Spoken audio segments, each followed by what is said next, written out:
Are you ready to transform an ordinary suburban kitchen into a quaint and charming English country kitchen? Me too.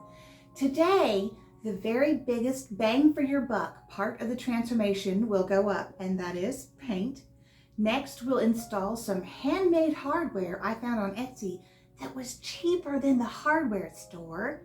Then we'll install a new to us appliance that I found on Marketplace that we actually made money on. Then we'll replace that giant beastly hurricane ceiling fan and install a vintage inspired light fixture. Along the way, I will share our thought process behind our design decisions, and we'll share with you what we have spent on this renovation so far.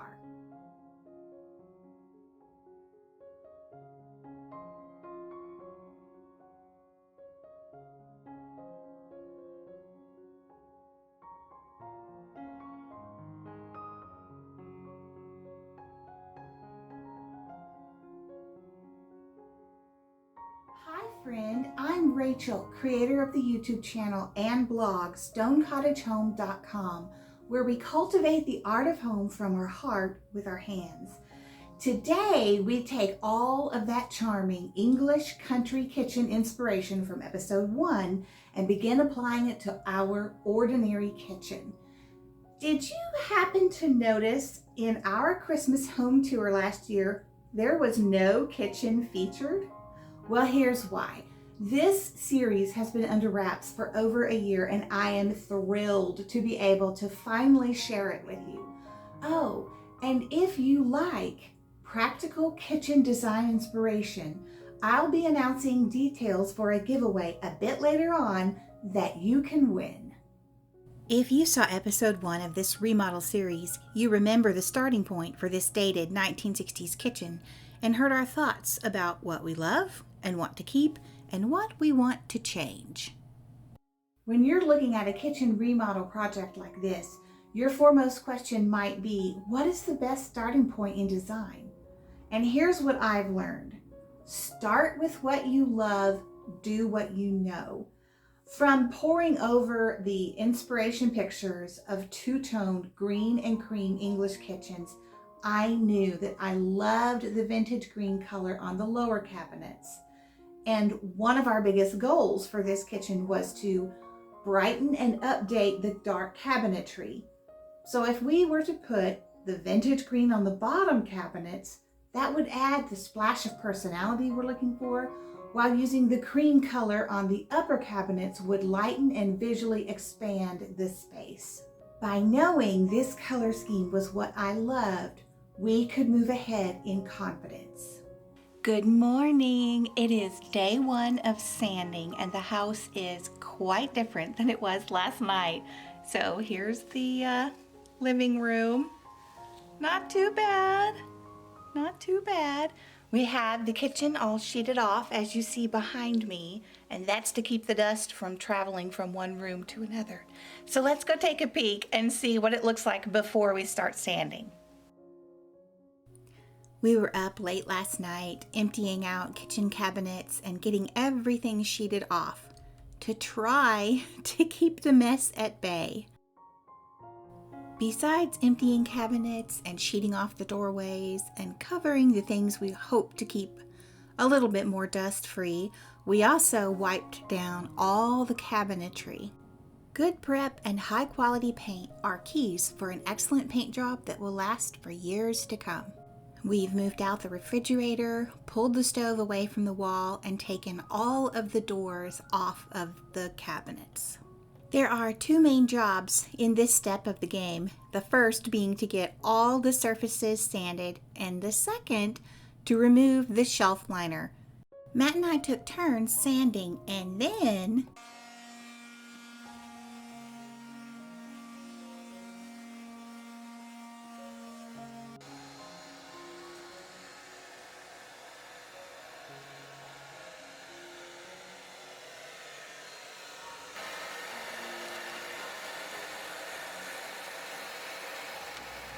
okay, here we are, day 2. The sanding is done. We finished late last night and wiped everything down, swept and mopped the floor so there would be no dust. And then today we've got everything masked off and ready to spray primer. So let's take a peek. I am so glad to have this part of the job done. Sanding can be long and seem tedious, but it is a necessary part of the job. Remember those strange grated vents on the front of the faux drawer under the sink? Matt has filled them in and now they are ready to paint over. It's important at this point to wipe down the cabinetry, to sweep and mop so none of that sanding dust gets blown into your paint finish.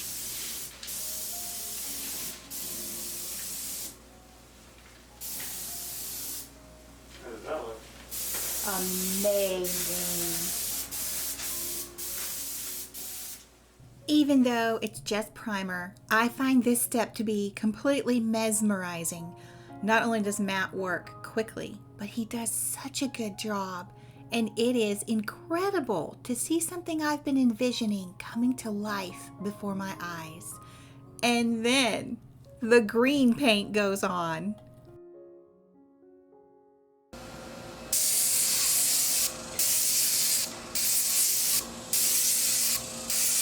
Are you having fun? Yeah.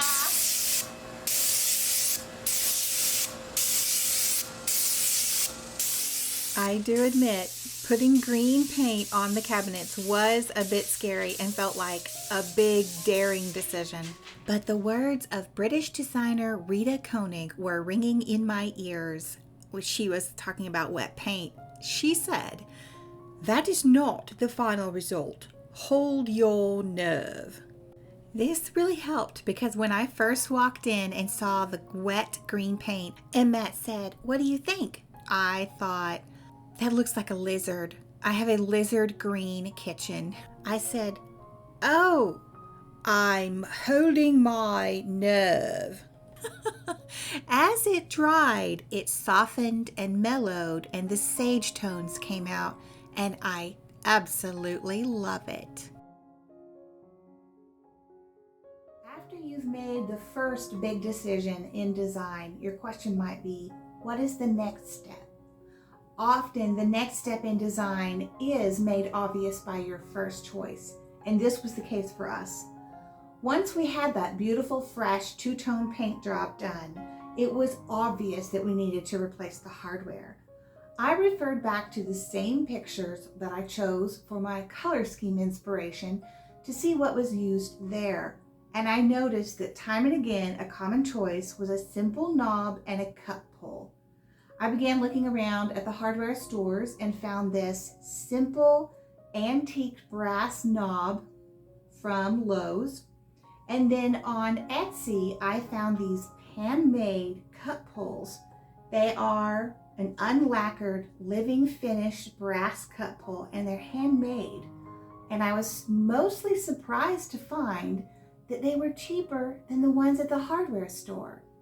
I will leave links to both of these products down below. It's amazing the change that the simple detail of hardware can make on a kitchen. Once we were putting on the hardware, it started to feel like a kitchen and the room was coming together. Again, the next decision made itself known as we noticed that in our fresh, bright, light kitchen, the black stove stood out and not in a great way. This stove was installed by our landlords when we were still renting the house. And from the beginning, one of the burners would scorch the food while another wouldn't even boil water. I also knew that I preferred cooking on gas. So I started hunting on Marketplace, and this white gas stove popped up for $245. We went and looked at it, we liked it, so we bought it and brought it home. In the meantime, we posted our old stove on Marketplace, and it sold fairly quickly for $250. So we have a new to us white gas stove and actually made $5. Now to address this pretty kitchen window area. It has so much potential, and I'm excited to see that English country style emerge from our dated 1960s kitchen. Can you see it? We also replaced the original lace blind over the sink as it no longer worked. And my choice once again was the lovely bamboo blinds that you've seen us use throughout our home on different renovation projects. They are beautiful. They add warm texture, they're well made, and they are custom sized to fit your window. We love this company so much that we now work with them and have a link for you down below if you're interested. I took my time in searching for just the right vintage-inspired reproduction light fixture for this window area, and I finally settled on this flared milk glass scalloped edge schoolhouse pendant from Etsy, and the shop was called Carol at Rivers. She was delightful to work with. I think the proportions are perfect for the size of the window, and what I didn't think about is that the scalloped edge on the light fixture actually echoes the scallop that trims the window just above. Oh, it's so pretty! It was definitely worth the wait and weeks of searching for just the right fixture. This was the final touch for this phase of, Amazon delivery. This is the final touch for this phase of the kitchen remodel series. Because we saved on labor by painting the kitchen ourselves and by taking the remodel stage by stage, we were able to splurge on the light fixture. This is great progress for phase 2, and we're thrilled with where the kitchen is headed. Matt and I both like to work in manageable stages, and we try to plan each stage to fit into a certain time frame and a specific budget amount. Not only does this make daily life more sane, but it doesn't put unnecessary strain on our budget. Another great benefit to this approach is that it gives each stage of the design process time to settle, and I can think about how the next layer will be applied and change directions if needed. As I'm sure you're noticing, this footage shows the old black stove and the cabinetry without all the hardware. I must admit, I got really excited and got this footage and forgot to get the footage after new stove and hardware. But fortunately, I have some wonderfully fun before and after pictures that include new stove and all the hardware. Remember that heavy hanging cabinet? Well, here is the evolution of the island from 2019 to 2023. Now that I can see how the two-toned color scheme turned out and have had time to live with it for a while, I can use it as a foundation and reference point for choosing and researching the materials we will need for the next stage, which will include new countertops, a backsplash, new sink, and a faucet. Once we get a general idea of the materials and finishes we need, we can research different products and compare prices to get an estimate of the time and cost for the next phase. I just love working this way because it's sane, usually financially smoother, and most of all, takes the pressure off of making quick design decisions that might not be best. I'm amazed to begin seeing our English country kitchen emerging from the dated 1960s kitchen that we had.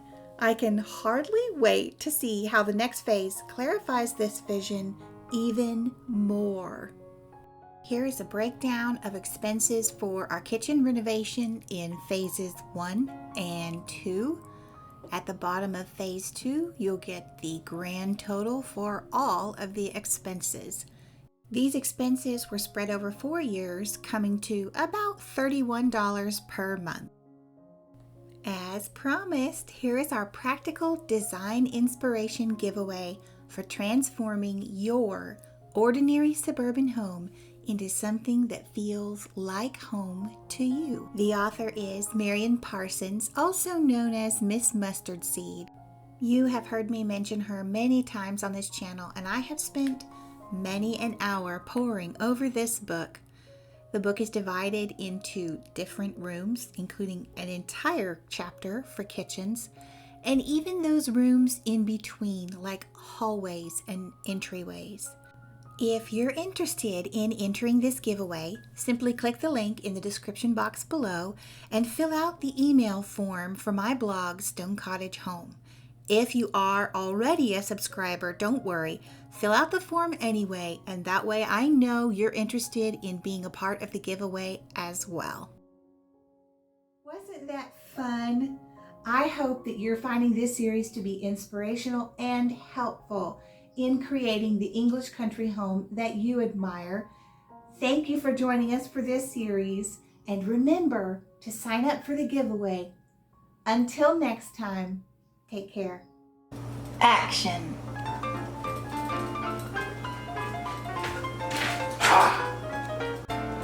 Action. Can you see me in the mirror? Yeah.